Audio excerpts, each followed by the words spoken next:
A to B உங்கள் பசியார எங்கள் ருசி பேசும். ஹைதராபாத்திலிருந்து பெங்களூரு நோக்கி சென்ற தனியார் பேருந்து ஆந்திர பிரதேச மாநிலம் கர்னூல் அருகே இருசக்கர வாகனத்துடன் மோதியதில் ஏற்பட்ட தீ விபத்தில் 20 பேர் உயிரிழந்த அதிர்ச்சி சம்பவம் அரங்கேறியுள்ளது. நள்ளிரவில் நடந்த இந்த சம்பவம் குறித்து உயிர் தப்பிய பயணிகள் அளித்த வாக்குமூலம் நெஞ்சை பதபதைக்க செய்யும் வகையில் உள்ளது.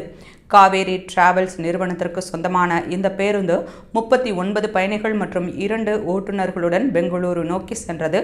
நள்ளிரவு சுமார் 2:30 மணி அளவில் பேருந்து இருசக்கர வாகனத்தின் மீது மோதியதில் அந்த இருசக்கர வாகனம் பேருந்தின் அடியில் சிக்கிக்கொண்டு அதிலிருந்து பெட்ரோல் வெளியேறியதை தொடங்கி இதன் காரணமாக பேருந்தில் தீப்பற்றி மளவெனவென எரியத் தொடங்கியது.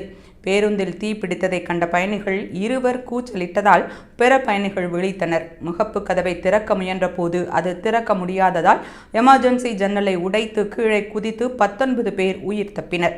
பேருந்தில் இருந்து தப்ப முடியாமல் 20 பேர் உடல் கருகி உயிரிழந்தனர்.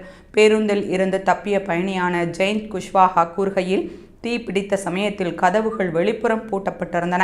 ஓட்டுநரை அணுக முடியவில்லை என்றார். மற்றொரு பயணியான அஸ்வின் ஓட்டுநர் இருக்கையின் பின்புறம் அமர்ந்திருந்ததாகவும் ஜன்னல் வழியே தீப்பிடித்ததை கண்டு ஓட்டுநரிடம் தெரிவித்ததாகவும் அவர் பேருந்தை நிறுத்திய பின் ஜன்னல் வழியே தப்பியதாகவும் கூறினார். அதிகாரிகள் கூறுகையில், பேருந்தின் அடியில் சிக்கிய இருசக்கர வாகனத்தில் இருந்து வெளியேறிய பெட்ரோல் மூலமே தீ பற்றியது. ஆனால் பேருந்தின் டீசல் டேங்கில் தீ பரவவில்லை என்று தெரிவித்தனர். பேருந்தை ஆய்வு செய்த தீயணைப்புத்துறை அதிகாரி ஒருவர் கூறுகையில், பேருந்தில் அவசர காலத்தில் உடைப்பதற்கு பயன்படுத்தப்படும் பாதுகாப்பு சுத்தியல் இல்லை என்று தெரிவித்தார். கர்னூல் மாவட்ட ஆட்சியர் கூறுகையில், நள்ளிரவில் பயணிகள் தூங்கிக் கொண்டிருந்த சமயத்தில் இச்சம்பவம் நடந்ததால் 20 பேர் உயிரிழக்க நேர்ந்தது. இறந்தவர்களின் 11 பேரின் உடல்கள் அடையாளம் காணப்பட்டுள்ளன. மீதமுள்ள 9 பேரின் உடல்கள் இன்னமும் அடையாளம் காணப்படவில்லை என்றார். விபத்து குறித்து விசாரணை மேற்கொள்ள குழு அமைக்கப்பட்டுள்ளதாகவும் தப்பித்தவர்களில் காயமடைந்தோர் கர்னூல் மருத்துவமனையில் சிகிச்சை பெற்று வருவதாகவும் ஆந்திர பிரதேச முதலமைச்சர் சந்திரபாபு நாயுடு தெரிவித்தார்.